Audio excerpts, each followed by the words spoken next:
Біз мына жерде аяқ киімнің бауын тоқып болдық, яғни мына таңдайын тілін тоқып болдық. Міне мына жерге жетіп тұр. Бізде одан кейінгі тоқитынымыз мына жер. Мына жақ екі жақ бүйіріндегі ауа тесіктерін тоқимыз, иә. Ол жерден бұрын мына жерді қарасаңыздар, мына табанның шет-шетін өрнектеп тоққан, тура мына ұқсап тоқылған. Тура осы сияқты қылдырып, ал бастапқы екі қатарды қалай тоқыдық? Мына өкшесінің үстін айландырып, тура сол ұқсап тоқып шыққаннан кейін барып, мына көздерді бастаймыз. Ол үшін біз ең бірінші мына жердегі мына біріншісінен бастаймыз. Қалай қарап тұрсаңыздар, міне. Мына төмен бірінші түскен кездегі қасындағы біріншісінен бастадым, иә, міне. Біріншісінен бастадым.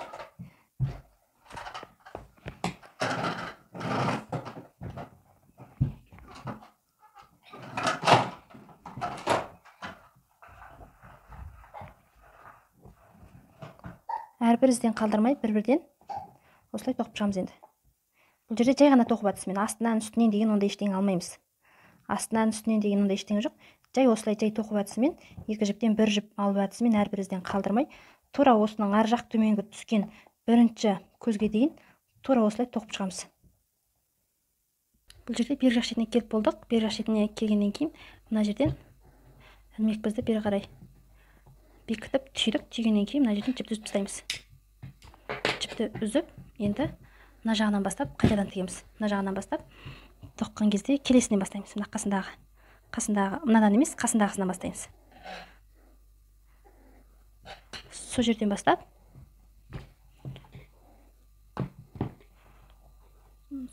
бастап мына жерден бір рет бекіттім. Бекіткеннен кейін және біз тоқыған қатар, сол қатарды астына алып, сол қатарды ішіне алып, соны айландырып тоқимыз ендігіде. Мына жерден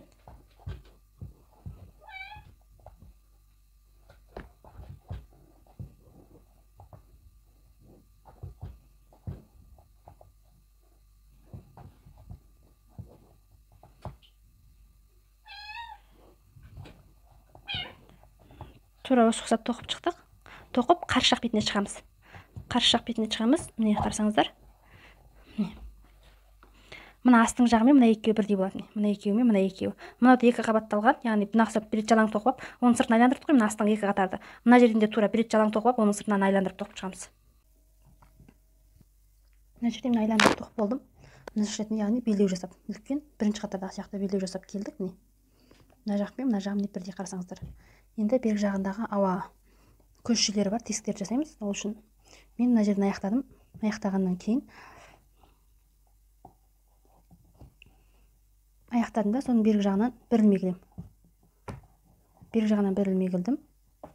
Және де бір ауа ілмегі, 2, 3, 4, 5, 6 ауа ілмегін ілдім. 6 ауа ілмегін ілдім. Және де мен мына жердегі тізбектер санын санадым. Мына жердегі санап шығасыз. Менде бұл жерде 28 болды. Осы 28-ді бөлесіз 4-ке, теңдей етіп 4-ке бөлесіз. Егер қатты үлкен болып кеткен жағдайда, онда мына жақ шетіне келген кезде біреу болмаса екеу асса болады мына жағынан. Бұл үлкен номерлі аяқ киім болғандығы үшін мына жер сәл үлкендеу болып тұр. Егер кішкентай номерлі аяқ киім болса, онда кішкентай келетін еді. Онда ол кезде сіз мына жердегі жасаған 5 емес, онда бұдан гөрі 5-6 емес, 4 жасауыңыз мүмкін да. Сондай болады. Сонда мен мына жерден 28 болды. Былай санадым, 1, 2, 3, 4, 5 деп 28 болды мына жерге келгенде. Енді мен бұны 7-ге бөлем. 7-ге бөлем. Қазір мен мына жерден 6 ауа ілмек ілдім ғой. Мына жерден 1, 2, 3, 4, 5, 6, 7-сінен мынаны тоқимын. 7-сін алып келіп мынаны бекітемін. Одан кейін және де 1, 2, 3, 4, 5, 6. 6 алдым. Және де мына жерден 1, 2, 3, 4, 5, 6, 7-сінен мынаны алып келіп бекітемін.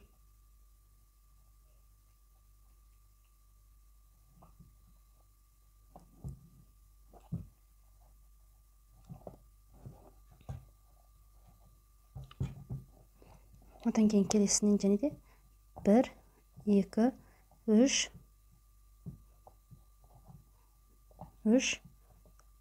4, 5, 6. 6 алдым. Және де 1, 2, 3, 4, 5, 6. 6-сынан 7-сінен ілдім. 7-сінен ілдім. Одан кейін 1, 2, 3, 4, 5, 6. 6 бөлгенде 1, 2, 3, 4, 5, 6. Яғни мынау 6 болды. 6-шысы. Мен сол 6-шысынан ілдім мына жерге.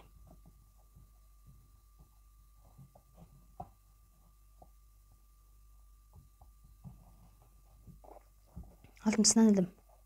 Бұл жерде осылай болып шықты. Яғни біз енді мына жағындағысын тоқып шығамыз. Мына жағындағысын. Мына үстіндегі тесіктерін тоқимыз. Бұл жерде қарасаңыздар, тесіктердің өзінің белгілі бір рет номері бар. Мына жерде 1, 2, 3, 4 болса, одан кейін 1, 2, 3, 4, одан 1, 2, 3, 4, 2, 3, 4, 4 рет 4, одан кейін 1, 2, 3, 3-ден бір рет, 1, 2-ден бір рет, 1-ден бір рет. Тура осылай рет номермен мына жақта 4 тесіктен 4 рет, одан кейін 3 тесіктен 1, 2 тесіктен 1 және 1 тесіктен 1 болды. Тура соған ұқсап, мынаны осылай тоқып шығамыз. Міне бер жақ бетіндегі тесік болатын белгілі бір өзінің формасын жасап алдым. Тоқып тастадым, белгісін тоқып болдым. Енді мына жақ бетіне осыны қалай тоққандығымды көрсетемін. Негізінен бұл жерде аяқ киімдердің үлкендігіне, кішілігіне байланысты мына жеріндегі алатын сандары әртүрлі болады. Әртүрлі болуы мүмкін. Егер де сізде кішкентай аяқ киім болса, бұдан сәл аздау, бірақ 4 болады. Міндетті түрде 4 тесік болады, бірақ мына арасындағы мына ілген сандары көтеру биіктіктері әртүрлі болуы мүмкін. Соған байланысты өзгешелік бар. Әйтпесе негізінен барлығында осындай 4 тесік, осындай белгілі бір жапырақты ұқсап, өзінің белгілі бір формасын келтіріп тұрады. Енді мына жеріндегісін санап аламыз. Ең бірінші 1, 2, 3, 4, 5, 6, 7, 8, 9, 10, 11, 12, 13, 14, 15, 16, 17, 18, 19, 20, 21. Бұл жерде 21 болды. Мен яғни бұл жерде 4-ке бөлем, яғни 5-тен. 5-тен болғанда мына жерден алып бөлем, мен 5-ке. Осы жерден алдым, енді 5-ке бөлеміз. Осы жерден бастап. Егер сізде 27 болуы мүмкін да, ол кездерде сіз мына жағынан біреу, екі жақ шетінен бір-бірден тастап, 5-5-тен қылдырып, арасына 7-тен алып, солай 5-ге бөлуіңізге болады бұл жерде. Мына жерде біреу, екеу қараңыздар, иә? Мына жерде мен біреу, екеу тоқыдым. Бұл жерде бұны қалай тоқып, қалай біріктіріп жатқаныма қараңыздар, міне. Мынаны былай алдым. Екеу болды. Үшеу. Мына жерде қасына бір қалып кетіп жатырмын. Төртеу. Бесеу. Бесеу болды. Және бұның ұзын созылған жеріне бесеу алып қалады екен. Мынаған алтау. Алтау алдым. Мынадан санаймыз, міне. Біреу, екеу, үшеу, төртеу, бесіншісіне келіп тоқтаймыз. Бесіншісіне келеміз. Мынау бос болып кетті. Демек, бесіншісіне келген кезде бізде астыңғы бөлігі сәл тартылыңқырап тұрған дұрыс. Бесеу істедім. Одан кейін міне. Біреу, екеу, үшеу, төртеу, бесіншісі мынаған алып келіп бекітемін.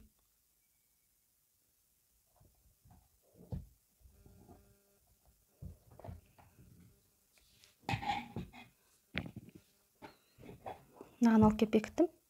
Бекітіңіз, мынаны көріп аламын. Мынау дұрыс келіп тұр. Осы жерден бекітем былай қарай. Жай іліп алу әдісімен бекітем. Одан кейінгісінен және де 5 жоғары жағына 5 көтеру биіктігін тоқимын. Ауа ілмеген 1, 2, 3, 4, 5. Біреу, екеу, үшеу, төртеу, бесіншісі. Бесіншісіне келдім. Мына жер сәл кеңдей болып тұр, демек төртеу істеймін. Біріншісі мынаның түзу бойымен тартылып келу керек. Солай болса, сәл көтеріңкілеу болады. Егер де олай тартылып келген жағдайда ғана мына ұқсап кішкентай тесіктер пайда болып тұр, кішкентай тесіктер. Егер астың жағынан бастап мынадай дәу тесіктер болса, онда бізде мына жағынан да қарайық, міне. Мына жағынан да міне астыңғылар кішкентай тесік болып тұр. Осылай кішкентай тесік жасаймыз. Кішкентай тесік қалай пайда болды дегенде, сол үстінен келген үлкен ұзын жіптің жаңағы ауа ілмегінің тартылып түзу болып келуі салдарынан ол жерде кішкентай тесік пайда болып тұр. Бізде біреу, екеу, үшеу, төртеу, бесіншісі.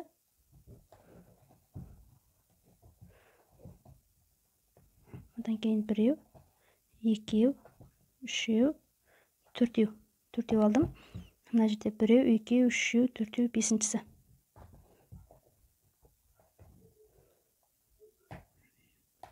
Бесіншісі, одан біреу, екеу, үшеу, төртеу,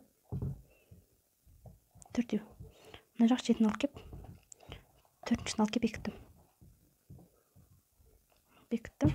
Бұл жерде тағы бір ескеретін жайт, біз мына жағын төртеу қылдырып бөліп алдық, иә? Енді мына жағында тура солай төртеу қылдырып бөліп аламыз. Бұл жерде де 1, 2, 3, 4, 5, 6, 7, 8, 9, 10, 11, 12, 13, 14, 15. 15, яғни төртеу қылдырып бөлеміз.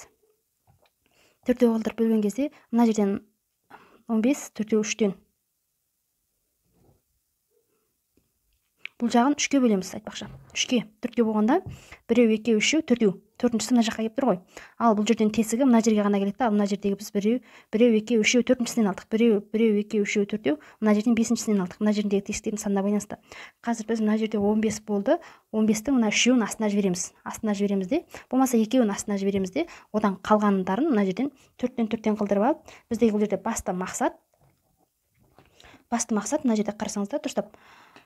Мына жерде 1, 2, 3, 4 тесікпен мына жер теңес келмей. 4 тесік болды, мына жер бірдей болды. Одан кейін бастап мына жердің барлығы 4 тесіктен. Ал мына жермен бірдей болған жерден кейін үстіне шығады бізде 3 тесік. 1, 2, 3, одан 1, 2, одан мына жерде 1 тесік бар соңғысында. Ал мына 4 тесіктің біткен жеріне дейін біз мына жерге дейін келіп болу керекпіз. Соған сәйкестендіріп, мына жағында тура сол 4 тесікпен қазіргі кезде 3 тесік, бірінші тесік астына кететіндіктен біз мына жағын және 3-ке бөлінбей тұр, иә. Демек бізде 15 болып тұр, ол жерде артық болып кетті. Демек біз 4-тен істеу керекпіз. Ол жерде артық 2 болып тұр. Артық 2 болса, артық 2-ді астына жібереміз да, қалғандарын үстіне 3-ге бөлеміз, яғни 4-тен. Мына жерде міне мынау кетті. Біреу. Енді бұның бер жағына былай тоқып, арасына ара қашықтық тастап, қазір тағы да көрсетемін. Мына жеріне біреуілдік. Мына жерден. Бұл жерде де өзінің ерекшелік тоқу бар, жартылай биіктік тоқыдық, иә, міне. Мына жерге жартылай биіктік тоқыдық. Одан кейінгісіне 3 толық биіктік тоқимыз. Біреу.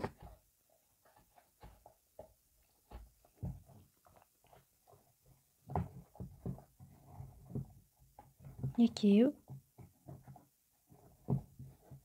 Үшеу. 3 толық биіктік тоқыдық. Одан екі жақ жанына 2 жартылай биіктік, яғни бұл жерде 5. 5-сі келгеннен кейін мына жерге, мына ортасындағы тұр ғой. Мына бекітілген жер, біз ол жерге теспейміз. Оның бергі жағына ұзынша бар ғой. Бергі жағы ұзыншаға алып келіп, жай биіктік тоқимыз. Жай тоқу әдісімен бекіттік бұл жерге. Бізде бекіттік, сонда бізде осындай кішкентай жапырақша пайда болды. Кішкентай сопақ жапырақша пайда болды.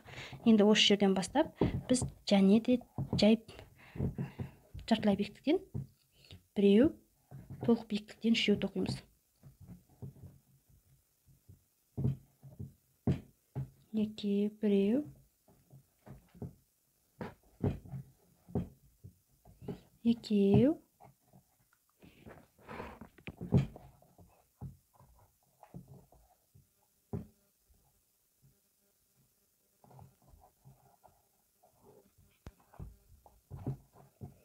мына жерде 3-шісі.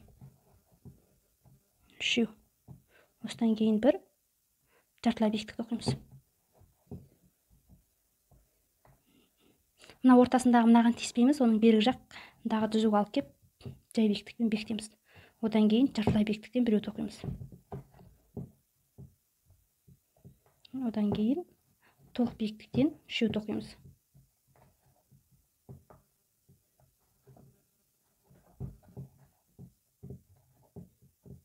2, 3. Толық биіктіктен 3 тоқыдық. Енді қасына жартылай биіктіктен 1 тоқимыз.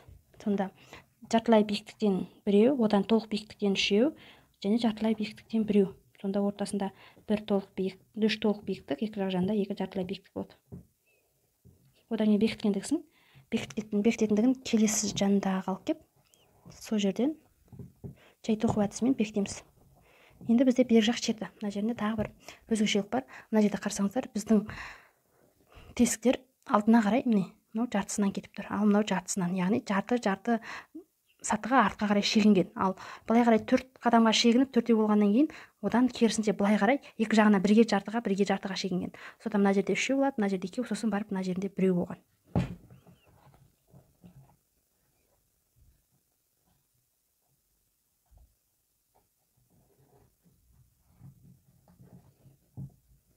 Бір жартылай биіктік жасадым. Одан кейін 3 толық биіктік жасаймын мына жерден. 1, 2, 3 толық биіктік жасаймын, бірақ жартылай биіктік жасамайым бұл жерге. бұл жерге жартылай биіктік жасамай 3 толық биіктіктен кейін бері қарай бергі жағына шығамыз. Міне 1, екінші қатарға шығамыз. 2, 3, 4. Төртеу жасадым. Төртеу жасағаннан кейін келесі жағына шығамын. Келесі бетке ауысамыз. Міне осы жерге әкеліп бекіттім. Міне одан кейінгісінде 1, 2, 3, 4. Төртеу әкелдім де келесі жағына әкеліп бекітемін. Тура мынаның ортасын алып келіп бекітеміз. Бекіткен кезде міне қарасаңыздар, мынаның ортасында тұр, одан мына жапырақшаның ортасында, одан қазір мына жапырақшаның ортасына келеміз. Сонда бізде 1, 2, 3, 4 тесік болады қазір. Мына жерден және де төртеу жасаймын. 1, 2, 3, 4. Төртеу жасаймын да мынаның ортасына алып келемін. Ортасына алып келдім. Осы жерден бекіту, жай бекіту әдісімен бекітеміз. 1, жай тоқу әдісімен. 1, 2, 3, 4 тоқыдым. 4 емес, бер жақ шетіне 5 тоқиды екенмін. 5 тоқыдым да, сосын мына жеріне біз мынаның үстіндегісін бөлеміз дедік қой. 1, 2, 3, 4-шісін алып келемін. 1, 2, 3, 4-шісін алып келіп, мынаның 4-шісіне бекітемін. Не? 4-шісіне бекіттім. 4-шісіне бекіттім. Одан кейінгісін, одан бізде үстіндегі үшінші қатар бар ғой, оны да қазір міне 4-шісін алып келіп бекіттім. Одан мен бірден ары қарай кетіп қалмаймын. Оның үстіндегісіне алып келіп, тағы да бір рет тоқып аламын. Демек, бұл жерде мен қанша ұстап тұрмын? Мынаның арасында 1, 2, 3, 4, 5 кетті міне. Ал одан мына жағында да тура сондай 1, 2, 3 кетемін да, мына жерге келіп қайтадан былай алып келемін. Сонда мына жағында, яғни біз 4 тесік болғанға дейін, 4 қатар біткенге дейін біз мына жақты осылай бітіреміз. Мына жаққа дейін теңестіру керекпіз. Мүмкін арасында біреу болмаса, біреу негізінен, біреу ары кетсе екеу айырмашылық болар да, былай аттатқан кезде, ал негізінен бұл тура бөлінеді. Себебі бұл жердегі тоқылу әдістері бір-біріне бағынады. Егерде бағынбаған жағдайда, онда біз демек бір жерден қате кеттік деген сөз.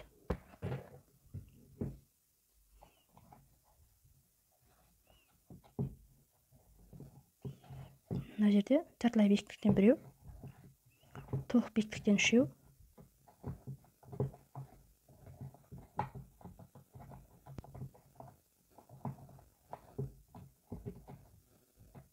толық биіктіктен 3 және жартылай биіктіктен 1. Тоқтымда мына жеріне алып келіп, жай тоқу әдісімен бекітемін. Одан бергі жағында тура сондай жартылай биіктік, одан толық биіктіктен 3, 1, 2, 3. Одан жартылай биіктік.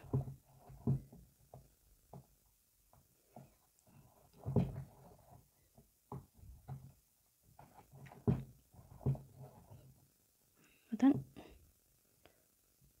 жартылай биіктік, одан толық биіктіктен 3, 2, 3. Екеу тоқпыз, енді біреу тоқимыз жартылай биіктіктен. Толық биіктіктен 3 тоқыдық, енді жартылай биіктіктен біреу тоқимыз. Бер жақ шетіне ілеміз. Тура осы жағына да солай жасаймыз. Жартылай биіктіктен 1, толық биіктіктен 3, 2,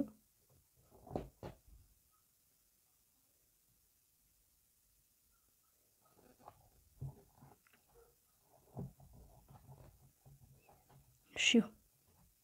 Толық биіктіктен 3 жасадық. Енді арты жағына жасамаймыз. Өйткені бұл жақ шеті, бұл жағынан жарты биіктікке қысқарып отыруы керек.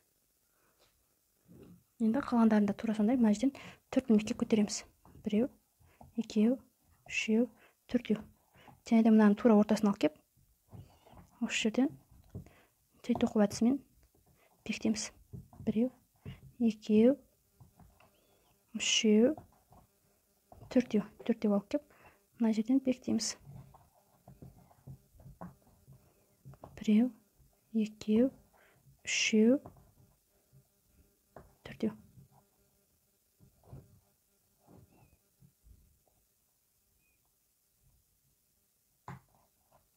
1, 2, 3, 4.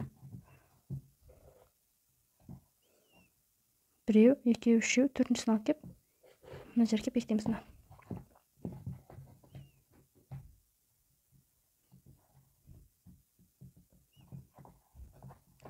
бекіттік. Енді қасынан тағы бір рет оқимыз.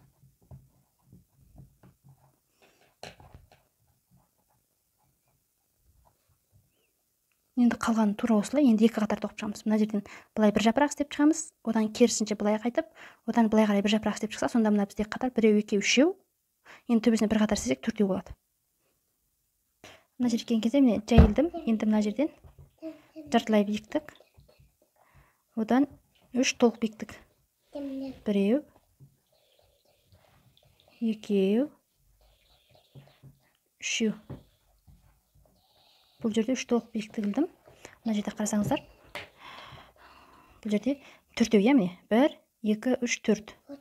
Одан 1, 2, 3, 4. 1, 2, 3, 4. Мына жағда 4, мына жағда 4. 4 болды, бірдей болды, иә. Енді біз 3, одан кейін 2, одан кейін 1 өтіп оқимыз қазір. Мен мына жерден тура жаңағы сияқты кете береді. Бұл жағы әр қатар көтерілген сайын жартыдан артқа қарай шегініп отырады. Жарты қадамнан. Бұл жағы өзгермейді. Жарты қадамнан шегіндіріп отырамыз. Қазір мына жерде мен 1, 2, 3, 4 тоқыдым. Және мынаның тура ортасын алып келем. Ортасын алып келдім. Бекіттім. Не? Сосын және де 1, 2, 3, 4 тоқыдым.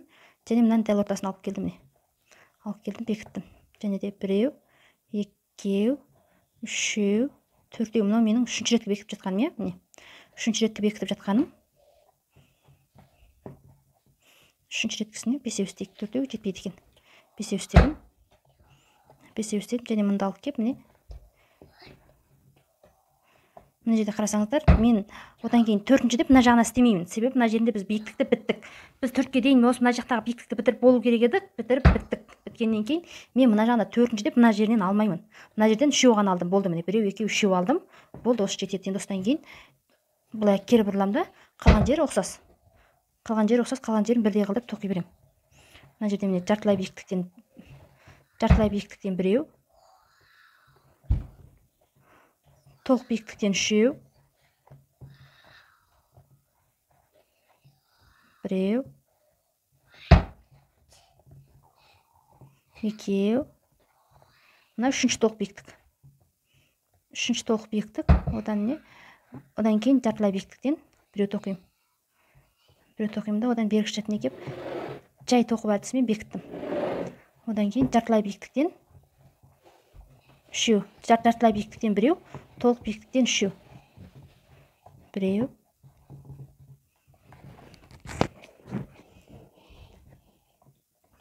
2, 3. 3 тоқыдым. Енді жартылай биіктік. Жартылай биіктіктен 1. Мына жерде міне, мына жартылай биіктік, толық биіктіктен 3, жартылай биіктік дұрыс тоқыппын. Енді бер жағына жай биіктіктен, жай тоқып әдісі арқылы бекіттім. Бер жағына бекіттім, иә, мынаған бекіттім, мынасына бекіттім. Одан кейін және де жартылай биіктікпен бастаймын. Жартылай биіктік, толық биіктіктен 3, және де бұл жердегі сандардың ешқайсысы өзгермейді. Тек нелерін қысқарту, тесіктердің санын қысқарту, сол жері ғана сәл өзгеше болады. Қалған жерінің барлығы тоқылулары бірдей болады. Одан бұл жерде болды. 3 толық биіктік бекіттім. Четкісі ғой бұл. Четкісіне. Енді ол жерге бекітпеймін. Жартылай биіктікпен бекітуге бекітеміз ол жерге. Бері қарай 1, 2, 3, 4 болды. Және мынаның ортасын алып келдім. Тура ортасын алып кеп осы жерден. Одан кейін және 1, 2, 3, 4 алып келем да, мына жерге алып кеп, жай бекіту әдісімен бекітемін. Одан кейін бер жақ бетіне келем. Бер жақ бетіне келемде біреуге артық тоқимын. Bir көтерілгегін алдым. Bir көтерілгегін алдым. Және бұл жерден жартылай биіктік. Жартылай биіктік алдым. Және де толық биіктіктен 3 аламын. 1, 2,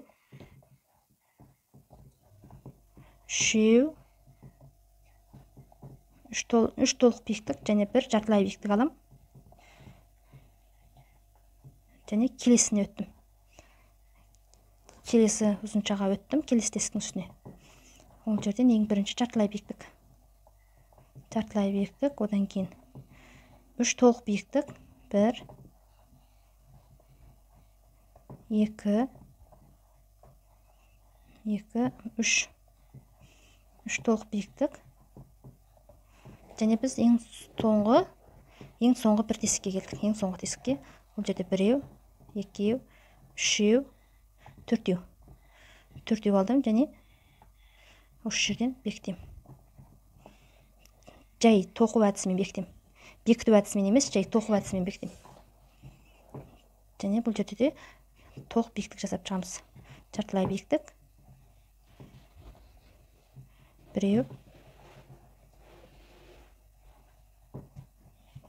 2, 3 және соңынан жартылай биіктіктен 1 жасайым. Жартылай биіктіктен 1 жасадым және соңынан мынағасына қосып бекіте салам. Бұл жерде кәдімгі бекіту әдісін қолданамын. Бұл жерде кәдімгі бекіту әдісін қолдандым. Бекіту әдісін қолданып, мына жағынан жіпті қиып тастаймын. Қиып тастадым және бұны бер жақ шетінен байлаймыз ғой. Сол сияқты байлап қоямын. Байлап қойдым. Менде яғни аяқ киімнің екі жағының тесіктердің тоқылуы бітті осымен. Қарасаңыздар, бұл жерде белгілі бір өзінің заңдылықтарына сүйенеді, мына жерде үлкен және кішілігіне байланысты. Егер де сізде мынаның басқы жағын, мына таңдайшасын, мынаның төбесін қаншалықты тоқимын деген сізде сұрақ болатын болса, онда мына жерден бастап 4-ке бөлінетіндей етіп санап, яғни 4-ке бөлінетіндей етіп, соған қарай сол жерге дейін төбесін тоқсаңыз болады. Егер сіз кішкентай размер болмаса, үлкен номерлі аяқ киім алып, мен шынымен де қай жерге дейін мына екі арасындағы мына 4 тесік сәйкес келмей қала ма, менің тоққаныма деген ондай ой болса сізде, мына жерден бастап санаңыз.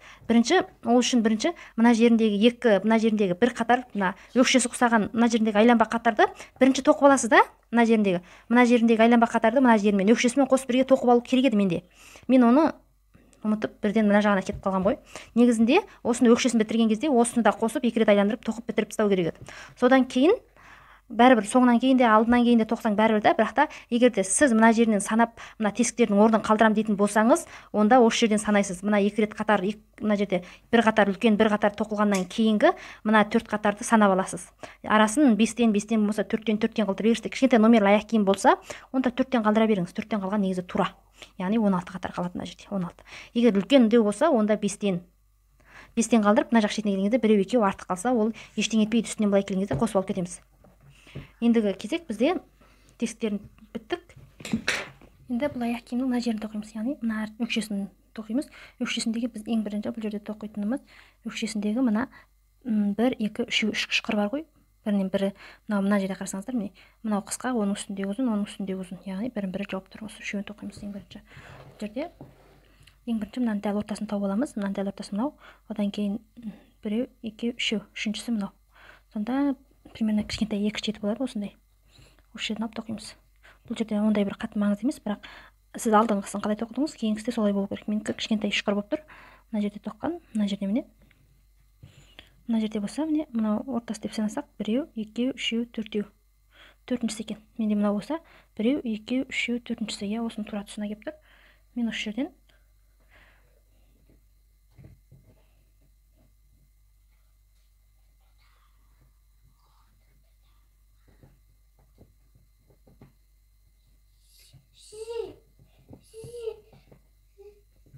мына жерден тура осылай қарсы жақ бетіне дейін топып шығамыз.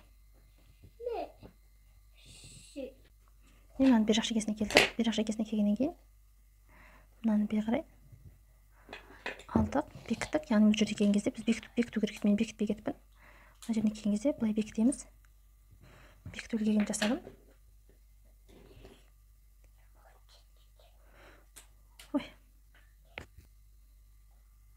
Мына жерде белгілеген қойып қоямыз.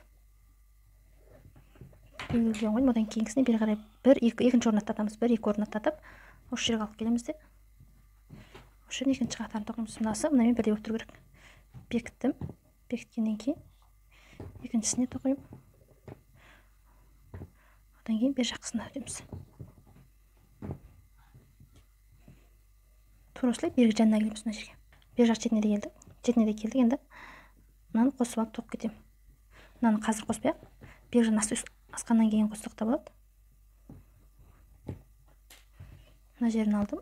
Алғаннан кейін мынаны бер жағын алып ыстырып екеуінің ортасына бірге тоқып кетеміз. Біреу кетті, иә. Енді екіншісі қалды. Екіншісіне келемін де және де бекітемін. Себебі біз екіншісінен қалдырып бекітті ғой ар жағын. Енді мына жақ үшіншісіне алып келемін. Біреу екеу осы жерден алып келемін де үшінші қатар тоқимын.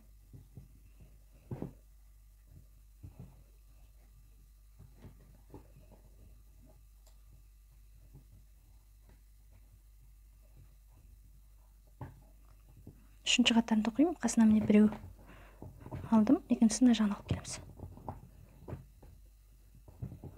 Тура осылай қарсы жақ бетке келіп қарсы жақ бетке тоқып келемін. Мына жақ басына келдім. Бұл бізде үшінші қатар болды.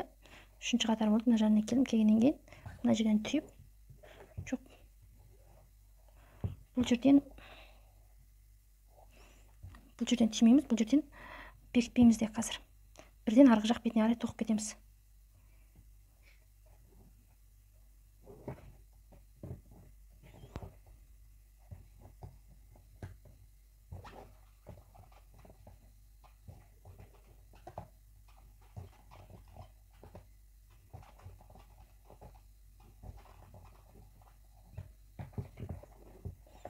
Тура осылай қарай мына жақ шетіне дейін тоқып келеміз. Міне мына ұқсап келдік. Одан кейін тура осылай мына жақ бетіне міне тоқыдым, иә. Былай айландырып отырып тоқыдым. Тура осылай мына жерден айландырып отырып мына жерге дейін тоқып келеміз. Мына жерден бастадық қой, мына жерден жалғастырып бастадық қой. Осыдан айландырып отырып мына жерге дейін тоқып келеміз, мына жақ басына дейін. Мына жақ шетіне келдім. Мына жақ шетіне келгеннен кейін жалғастырып тоқимыз. Тоқып мына жердегі мына таңдай бар ғой. Таңдайдың тұрған жерінен асырып, соның қасына дейін тоқып шығамыз негізінде. Бек жақ сыртынан біреу алайын. Мынаның таңдайдың мына жеріндегі ойы ғой, осының ішінде кету керек.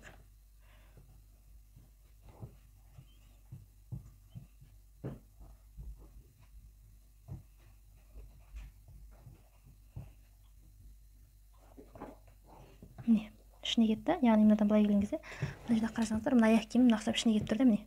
Таңдай ішіне кетіп тұр. Біз қазір осыны жасап жатырмыз. Таңдайдың ішіне кететіндей етіп. Бізде бұл жерде мына бірінші, екінші, үшінші қайтарда сыртына кепті. Біз мына жерден сөйтсек те болады екен. Себебі екеуі бірдей болу керек. Негізінен егер сіздерде жақын болған жағдайда, мына жер мынандай алыс емес болған жағдайда, онда бірден осы жерден жасай беруге болады. Осылайша, онда бір екеуі қатар созғанда, осында келетіндей етіп жасауға болады. Мына жерден былай жасадым. Енді бұл жерден бір ilmek алдыға көтеріп,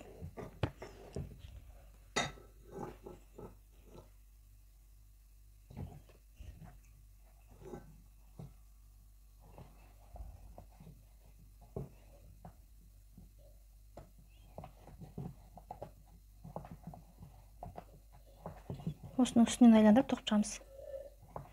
Тура осылай осының үстінен айландырып, мына жерге дейін тоқып келемін, мына жерге дейін. Мына жақ бетіне шықтым. Бізде яғни бір рет бардық, одан қайтадан қайттық, иә. Тағы да тура осылай не әдіспен біз мына жерде 2 рет барып қайтқанбыз. Яғни бұл жерде 4 рет, 5 рет барып қайттық. Мынау 1 рет, мынау 2 рет, мынау 2 рет, мынау 3 рет, 4 рет, 5-ші ретінде барғанда біз мына жіптердің өткізілуін жасадық. Мен қазір тура осылай 1 рет, 2 рет барып қайттым, енді 3 рет барып қайтамын мына жерге. Былай 3 рет, былай 3-ші рет, 4-ші рет, 5-ші рет барып қайтам. 6-шысында қайтқан кезде мына жеріндегі тесіктерді қалдырып тоқитын боламын. Дәл қазір мен мынау 2-ші рет қайтқаным, иә.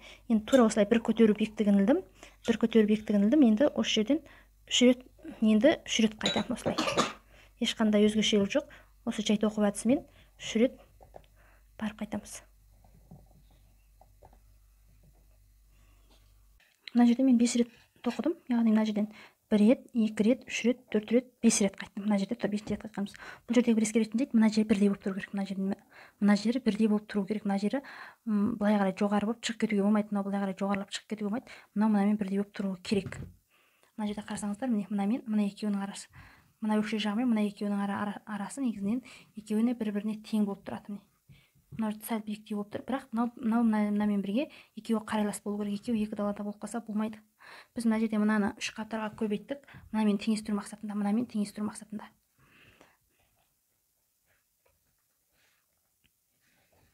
Мына жеріндегі мынау ең кіші болып тұрған себебі мынау өкшенің, яғни өкше негізі адам аяғы өкшесі, иә. Мынау сәл артқа шыққанымен мына жерінде именно аяқ киімнің киілген мына жерінде жіңішке балтырдың басталған жерінде кішкене ішке қарай кіреді ғой.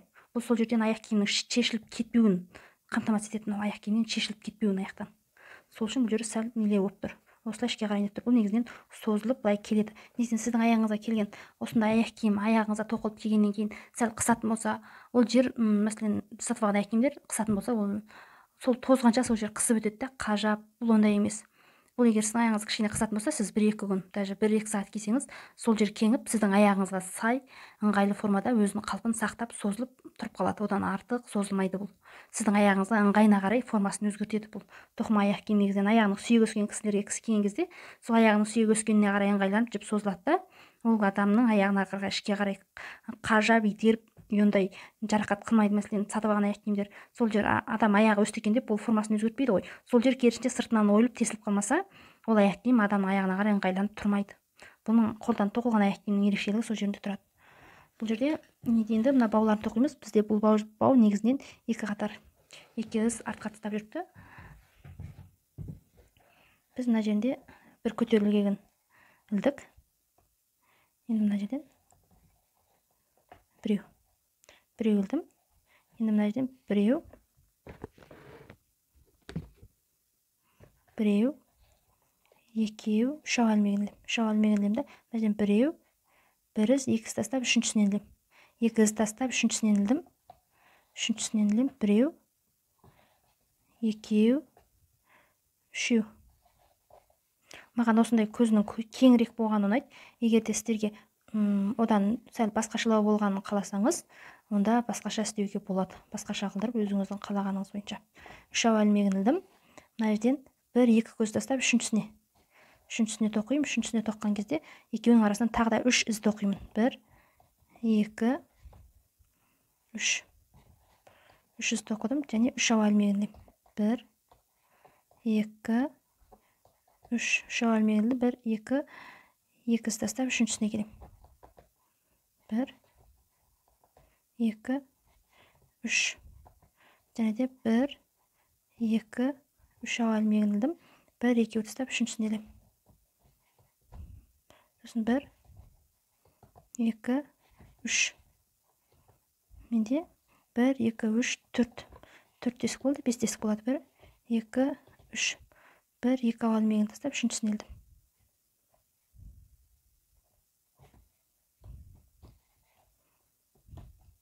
Бізде мына жерде мына үшеуінен кейінгі барып қайтқаныз,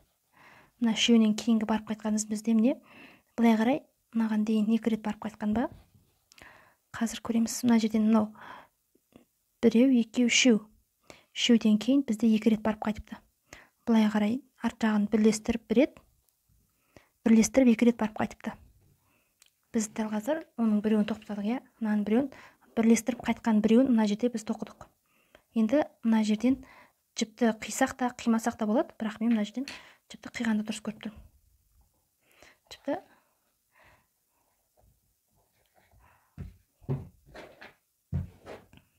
Жіпті қимай арасынан өткізе салсақ та болады. Өткіздік те, енді бер жағына келеміз.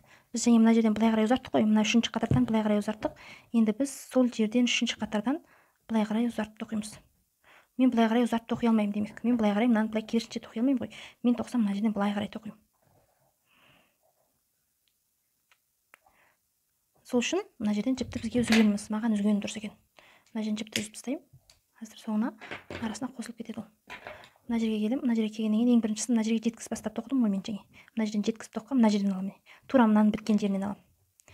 Біткен жерінен алып. Егер де сіздерде бұл аяқ киімді көріп отырған кезде қандай да бір түсініксіздеу жер болса, сұраңыздар. Сосын қалай тоқылды, қалай болды ойланып тоқыңыздар. Жарай ма? Негізінен адам жасағанда адам жасайды. Сол үшін зейін қойып, қалай болды, қалай, мынау қайдан тоқылды деген сияқты. Егер соғыша түсініксіз болып жатса, мен сіздер үшін қайтадан видео түсіре аламын, жарай ма? Осыны басқандай түсінен кішкентай номерлі аяқ киімге, кішкентай номерлі табанға осыны тағы да бір рет тоқып, тағы да басқандай түстермен 2 түрлі светпен тоқып көру ойымда бар. Мынау бәрі бірыңғай түсті болып кетті ғой. Бәрі бірыңғай түсті да. Мен осыны 2 түрлі түсті қылдырып тоқып көрейін деп ойлағам. 2 түрлі қылдырып соны тоқып жататын болсам, тағы видеоға түсіріп осылай сіздерге соны басқаша түрмен көрсететін боламын. тура осылай тоқып мына жерге дейін келеміз, мынаның тұсына дейін келеміз. Мынадан былай асырмаймыз. Мынамен екеуінің арасындағы белгілі бір байланыс болады. Түзу қылыпшы, мына ұқсаған міне, мына ұқсаған түзу болып тұру керек. Мына ұқсаған түзу болып тұру керек. Мына түйгеннің жері асты ғой. Негізі бұл былай қарай тартылса, бұл екеуі түзу болып тұр. Мына ұқсаған түзу болу керек. Бергі жағда тура солай түзу қылып мына жерге дейін тоқып аламыз. Мына жерден қидық қой. Мына жерден қиғаннан кейін енді біз және мынадан бері қарай жалғастырып алып кеттік қой. Мына үшінші қатардан кейін біз енді дәл сол үшінші қатардан кейін былай қарай жалғастырып алып тоқимыз. Үшінші қатардан алдым міне. Мына жағындағы үшінші қатар. Мына үшінші қатар тоқып кетіп біз былай өттік қой. Енді сол үшінші қатардан былай алып өтемін. Себебі екеуі бірдей болу керек. Мына жерде тура осылай бекітіп алдым. Алғаннан кейін бері қарай тоқи береміз. Бері қарай тура осылай жай тоқып әдісімен. Ешқандай өзгеріс жоқ. Жай тоқып әдісімен мына жерге дейін тоқып келемін. Тоқып келеміз осы жерге дейін жай тоқып әдісімен. Бұл жерде ешқандай өзгешелік, ондай артықша ештеңе жоқ. Осылай қарай тоқи береміз. Екі ілмектен біреу. Мына жақ шетіне келдік. Және айландырып отырып, мына жерден айландырып отырып, мына жерден айландырып отырып, мына жақ шетіне дейін тоқып келдім. Енді осы жерден мынаның тұсына дейін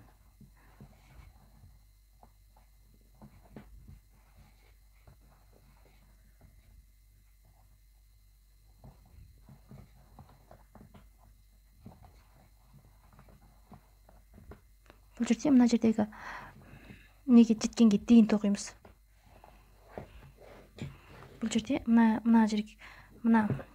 таңдай тұр ғой, мынаның екеуінің біткен жері бар ғой, екеуінің түйіскен жері, сол жерге дейін жеткізіп тоқыдым. Одан кейін бір көтеру биіктігін тоқимын мына жерге. Көтеру биіктігін тоқыдым. Енді келесінен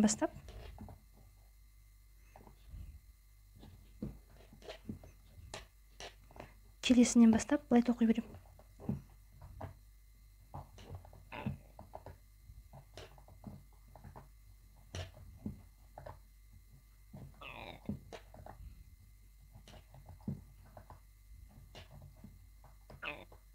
Тура осылай 5 рет тоқып шығамыз. Қазір бізде 1 рет кетті, мынау екінші реті. Бізде мына жерге келген кезде қарасаңыздар, мына арғы беті бірдей болып тұр, иә? Соның қалай бірдей болғандығын қазір көрсетемін. Оны қалай бірдей қылдырып алдық. Егер де ана жерден жайымдақтап тоқып келіп, одан кейін бірден бері қарай түсіп кететін болсаң, онда бұрыш пайда болады. Ол жерден ұқсап бірдей болмайды. Бұрыш болмаса ретсіздік пайда болуы мүмкін. Яғни бір жер төмен, бір жер жоғары, сондай болуы мүмкін. Сол үшін ондай болдырмаймыз қазір.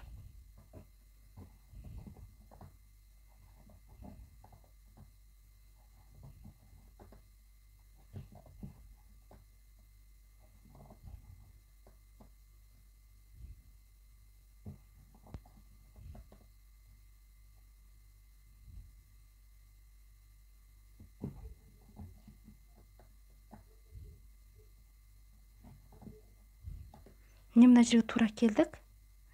Тура келгеннен кейін мына жерге мына тура тұсына келдік. Тұсына келгеннен кейін мынаны бекітеміз. Бекіткеннен кейін барып біреуге көтерем. Біреуге. Одан кейін келесінен төмен қарай түсіп тоқи береміз.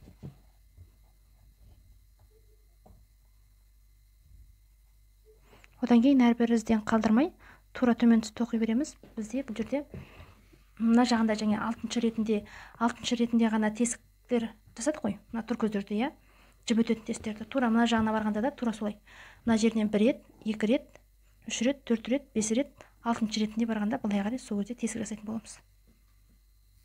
Бұл жерде ешқандай айырмашылық тоқудың әдісі жоқ. Тура осылай жай тоқып әдісімен ары-бері 5 рет жүріп отырамыз. Сол кезде осындай бізге белгілі бір форма пайда болады. Қазір мынадан былай қарай астына түскен кезде мына жерінде бір өзгешелік бар. Қазір соны көрсетемін. Мына жеріне келдік. Мына жеріне келген кезде мына ұқсап тоқып аламыз. Тоқып алғаннан кейін бері қарай өтеміз біз. Мына аяқ киімнің мына жерін қарасаңыздар, мына таңдайдың ішке қарай қисқан жерінен асып, былай қарай бұрыш жасап тұр. Қазір біз соны жасаймыз. Мына жерден тура тұсына келген кезде мынаның үстіңгісінен асып тоқимыз бұл жерден. Біреу.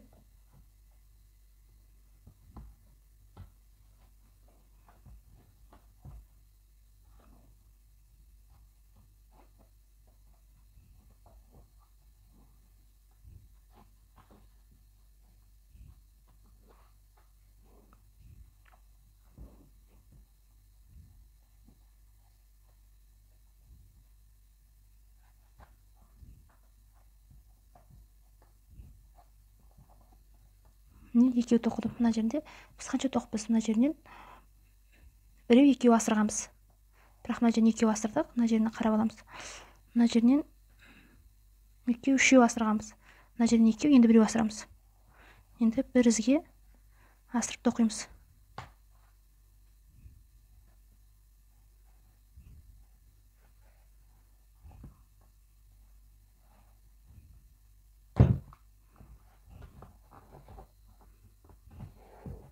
Енді мына жерден бері қарай кері тоқып өтеміз. Осының бір көтеріп екіншісін тоқимыз. Одан кейін екіншісінен алып тоқи береміз. Енді қалғанының барлығы негізінен бірдей. Тура арғы жағын қалай тоқыдық, бергі жағында тура солай 5 рет тоқып, алтыншысында ары бері қайтып келу арқылы 5 рет тоқимыз да, алтыншысында бау өткізетін тесіктерді жасаймыз.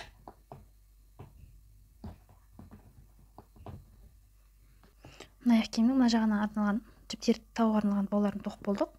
Енді аяқ киімнің бер жағын тоқимыз. Мына жерден бер жағын тоққан кезде бұл жерден бері қарай бір ретке түсіп, мына жерден бекітемін де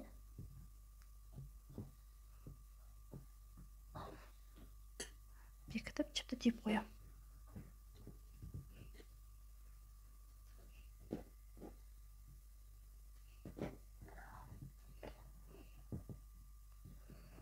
Жіпті түйдім де одан кейінгісі мына жерден бастаймын. Мына жерден бастаймын, міне. Мына жерден тура. Осы жерден бастаймын. Жоқ, мына жерден бастасам дұрыс екен. Бізде мына жерден бастаппыз. Мына жерден бастайды екен, міне. Мына жерден алып келесі жаққа дейін тура осылай тоқып шығамын. Келесі жаққа дейін. Бұл жердегі мақсат мына жерінің ойлы шұңқырын тегістеу мақсатында тоқып жатырмыз.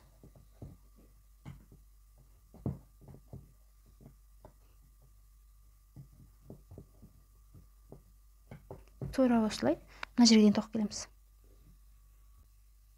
Мен қазір мына жердегі аяқ киімнен көрсететін болсам, мына жерде бірінші түйіп алайын. Түйетін жеріне кеппіз. Бекітемін деп, мынаны белгілегенін тақып қоямын. Белгілегенмен тұра береді бұл. Мен бұл жерде мына жерді тоқып жатырмын қазір, мына қатарды. Одан кейін қазір мына қатарды тоқимын. Дәл қазір мына қатарды тоқып жатырмын, мына қатарды.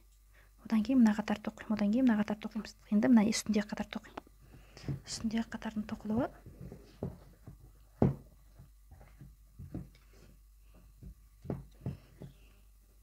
мына жерден басталады. Мына жерден бастайық.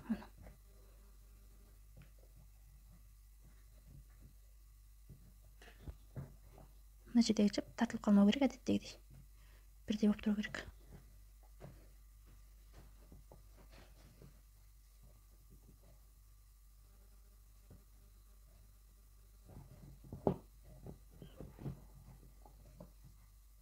Тура осылай келесі жағына дейін, мына жақ жанына дейін тоқып айландырып шығамыз. Бер жақ тұсына келдім. Бер жақ тұсына келгеннен кейін және де белгілеу ілгегімен белгілеп қоямыз. Енді мына жерден бастап тоқимыз. Мына жерлерін теңестіріп аламыз, яғни мына жерден бастап тоқимын. Осы жерден бастап тоқиды.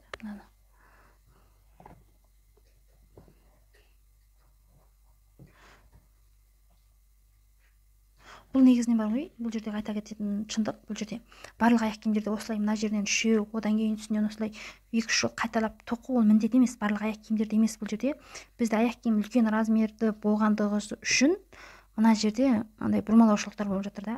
Сол үшін егерде кішкентай аяқ киім болатын болса, онда басқандай түрлікті тоқи беретін болса, мына жерден мына ұқсамай-ақ, тек мына арасындағы үшеуін тоқымай-ақ, тура осының бетіндегі ғана тоқи салуға болады. Бұл жерде қатып қалған бұл жерде заң жоқ. Тура осылай тоқисың, әйтпесе болмайды деген ондай заң жоқ. Сіз мына жерден қалайсыз, мәселен, мына ұқсап тұрғанын қаласаңыз, болды, осы жерде қалдыра салыңыз. Бұл жерде тұрған ешқандай не жоқ, айырмашылық жоқ. Просто мен мына аяқ киімді қарасаңыздар, былай қарай ернеуін келтіріп, былай қарай кәдімгідей биіктей олдырып форма келтірдім да басынан. Сол үшін солай қылып тоқып жатырмын. Егер сіздерде нақсаған күйде қалғанын қаласаңыздар, осылай қарай тоқуға да болады. Бастысы бұл жерде мына жерінде иір-қиырлар қалмау керек та. Мына жерінде иір-қиырлар қалып тұр да, менде соны жасыру мақсатында істеп жатырмын мен. Егер де бұл жерде тағы бір айта кететін шындық, сіздерде мына жерде міндетті түрде осылай төртеу, одан кейін мына жерге барғанда үшеу, одан кейін бір тесік болсын деген ондай да заң жоқ. Егер де мына жерде сізде төртеу міндетті түрде болу керек, мына бастапқы былай төртеу заң ол болу керек. Одан кейін үшеу, одан кейін бірден екеу істеп істеп, одан бірден біреу жасасаңыз да болады. Болмаса үшеу істеп, екеу ғана істеп, төбесіндегі біреуін жасамай ақ қойсаңыз да болады. Ол кішкентай номерлі аяқ киімдерге барғанда мына жерден екеу, одан кейін біреуге дейін баруы міндетті емес. Егер кішкентай номерлі аяқ киім жасасаңыз, мына жерде төртеуден кейін, даже төртеуден кейін екеу, үшеу қоймай ақ, екеуден кейін біреу, болмаса екеу ғана келтіріп, төртеуден кейін ана біреуді қоймай ақ қойса да болады. Ол негізі аяқ киімнің тоқылу номеріне қарай болады. Осылай әртүрлі болып кете береді. Бірақ келтіріп, осындай негізінде мына соңғы біреуін алып тастаса да болады. Бұл жерде ешқандай не жоқ, айырмашылық болмайды. Өзіңіздің сәндеуіңізге қарай, өзіңіздің қиялыңызға қарай, өзіңіздің жоспарлау неңізге қарай бұл әртүрлі өзгере беруге болады. Міне, дәл қазір үш жерден бекітіп, жай тоқып әдісімен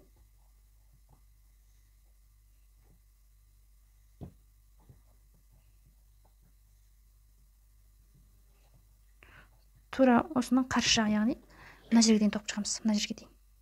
Мынаны былай айландырып отырып, мына жерге дейін тоқып шығамыз. Мына жерге келді. Енді келгеннен кейін осы жерден жіпті түйеміз.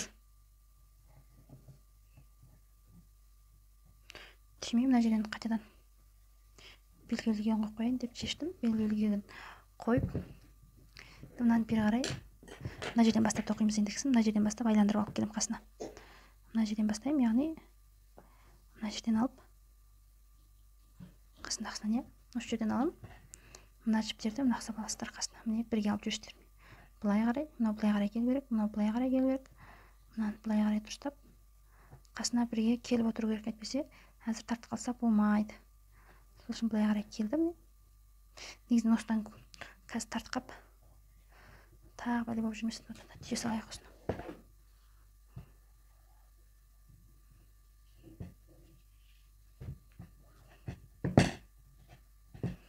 Мына жерден қиып тастайық. Мынау синтетикалық шнур жіп, қытайский жібек жіп деп айтады негізінен. Шнур жіп деп айтады. Негізінен аяқ киім тоқитын жіптер әр жерде әртүрлі бола ма, сондай. Ализе дейтін жіппен де аяқ киім тоқуға болады екен негізі. Бірақ мен онымен өзім тоқып көрмедім, ыңғай осындай шнурмен ғана тоқып жүрмін. Мына жерден енді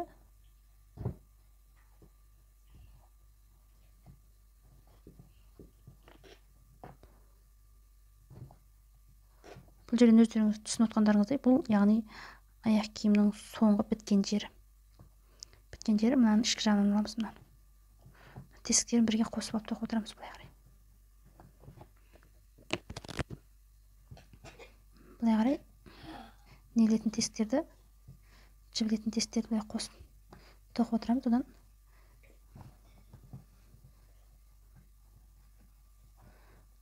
жібілетін тесіктің артына артық бір өліп жүрген сияқты, бұл жерге үшеу ғана іліну керек еді. Одан кейінгісін бергі жағына ілем.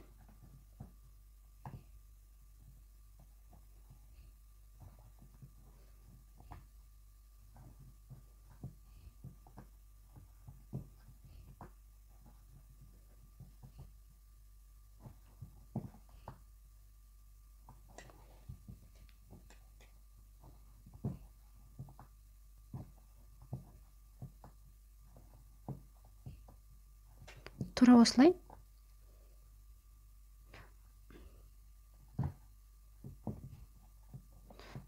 осылай мына жақ шетіне дейін тоқып келеміз. Мына жақ шетіне дейін. Мынадан былай айландырып отырып, мына жерге дейін тоқып келеміз. Бірақ біз ол жерден дейін, мына жерінде қазір көрсетемін, мына жерінде мына бедердің пайда болу түрін көрсетемін. Мына бедердің пайда болу түрін. Мына жер бастап, мына жерге дейін, мына жерге қалың қат бар ғой. Сол жерге келгенде қазір соны көрсетемін. Мына жерден мен мына жерге дейін тоқып келдім, мына жақ тұсына дейін, міне. Мына жерде белгілі бір ұзындық бар, сосын тоқып келдім, сосын мына жерде астына қарай иілген тұс бар. Мына жерде қарасаңыздар, міне мына түзуден кейін еңкейген тұс бар, міне еңкейіп келе жатыр. Тура осы жерге келген кезде, тура біз ең алғашқы бірінші қатарды қалай алдық, тура сол ұқсап астыңғысын бірге қосып алып тоқимыз. Сонда бізде бедер пайда болады. Ең алғашқы мына жердегі бедер бар ғой, мына жердегі осы ұқсағанды мына жақ жоғарғы жағына да соны жасайын деп жатырмын. Мына жерге мына құлдилаған еңкейген тұсына осының ішіне келтіріп тоқимын, астына қарай түсіріп. Сыртынан алып тоқып шығамын. Сонда бізде басқаша бір ерекшелік сән береді.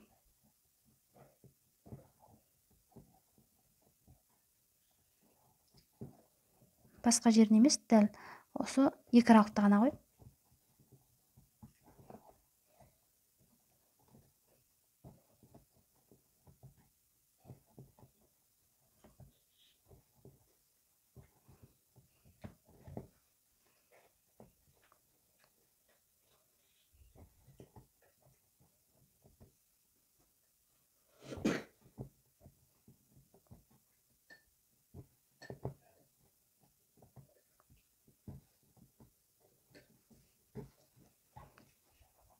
Мына жерде міне мына ұқсап екеуі міне белгілі бір қалыңдық, белгілі бір форма болып келе жатыр. Міне қарасаңыздар, тура осы ұқсап айландырып отыр.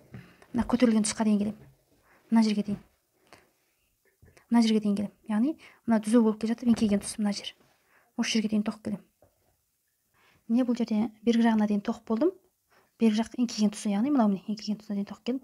Енді қалғанын бірдей қылдырып тоқимыз. Қалғанын бірдей қылдырып дегенде бұл жерде қалғанын астынан алмаймыз, үстінен аламыз. Астынан алмай үстінен жай тоқып әдісімен тоқып отырамыз. Міне астынан алмаймыз, енді қалғандарын бәрін үстінен ғана аламыз.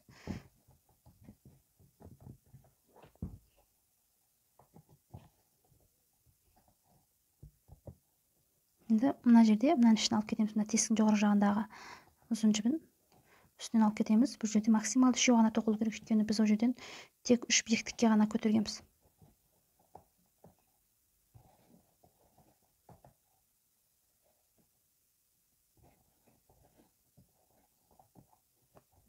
Енді қалған мына жағына дейін тура осылай тоқып келеміз. Бер жақ басына да келдік. Бер жақ басына келген кезде мынаның тура қасындағы астындағы тесікке кіргізіп, мына жерде мынадан бері қарай бекітуге жасаймын. Одан қайтадан түйеміз осы жерден.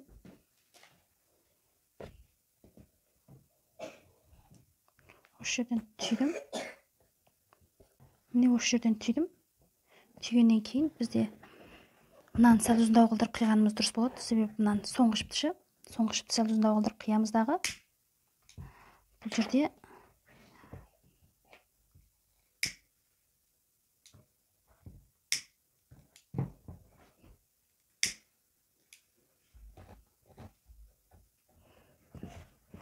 Бұл жерде мына соңғы қалған жіп қой, мына жіпті жасырып қоямыз. Осы ұзын қалпында жасыру керекпіз бұны. Бұны ұзын қалпынан қысқарып жасырып күйгізіп тастасақ, ол жерде андай әдемі болмай қалады. Сол үшін бұны осы жерден бастап жасырып шығу керекпіз. Бұны жасырған кезде негізінен жасыру түрлері көп. Болмаса мынадан көрі жіңішке ілмекпізбен, болмаса кәдімгі инемен, инені көзден өткізіп, мыналардың арасынан жасырып қоюға болады. Болмаса негізінен менікінен әдемі болып жасырылмай қалады мына жерден. Себебі мен ілмекпізім үлкен. Бер жағына келіп алдым. Енді мына жерінен мыналардың арасына салып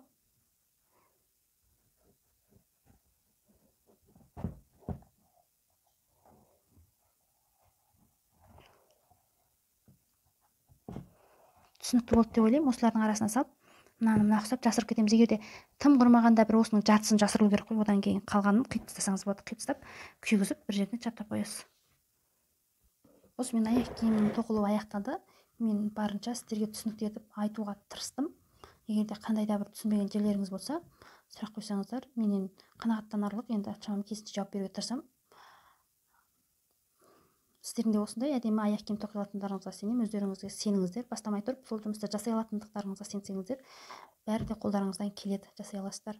Негізінен бұл аяқ киімнің мен сіздерге сатылымдағы бағасын айтайын. Бұл аяқ киім негізінен шынымен ұнатып сатып алатын адамға 25 мыңнан шығады, 25-30 мыңнан максимум. Ал минимум 15-тен төмен бермеңіздер. Негізі 15-тен төмен беруге негізінен қаншама қол еңбек, қаншама тер деген сияқты көз, май, обал болады деп мен өзім солай бағалаймын. Егер одан төмен 11, 8 мыңға алғысы келгендерге сатпай ақ қойыңыздар, үйінде тұра берсін деп па. Мен өзім ұстанымым солай. Арзанға сұрағандарға сатқым келмейді.